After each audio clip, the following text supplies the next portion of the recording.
I think one of the first and most important things we need to understand about sales is that I often call it an accidental profession. Like nobody when they were 7 years old says, I want to be a salesperson, right? And even if you did, your parents talked you out of it because that was never going to happen, right? Because selling is still viewed as a sort of a low status career, if you will, right? There's still this old fashioned notion before sales became codified and structured and professionalized that it was high pressure. It was, you're going to buy this whether you liked it or need it or want or whatever, this is going to happen. So it was sort of bottom feeder, high pressure, insincere, distrustworthy. And this concept still exists in people's mind, right? It's still there. It's not true because obviously people involved in selling now are accountants and lawyers and technical people and all kinds of people doing it now, doctors, whatever. Very educated people, but this concept still persists. But the interesting thing is it still persists in the minds of sales teams as well. Because when I run the High Trust Advisor program with people, anyone, the first one we have one called Mindset, Motivation, and Messaging, which deals with the communications piece.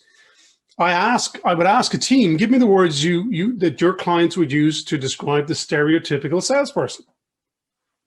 And of course, they're thinking about it, so it's their perception. And out comes the words, sleazy, liar, smarmy. I said, keep going. This is a great therapy session. Let's get it off your chest, right?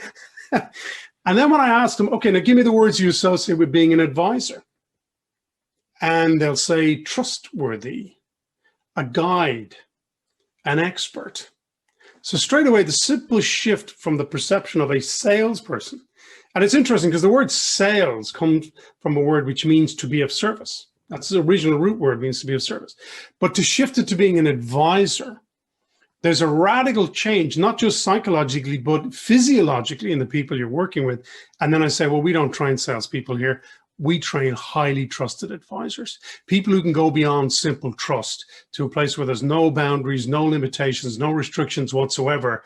They own, if you will, the psychospace between the two ears of the client or the person they're working with and deal with them in an ethically and a mutually beneficial way.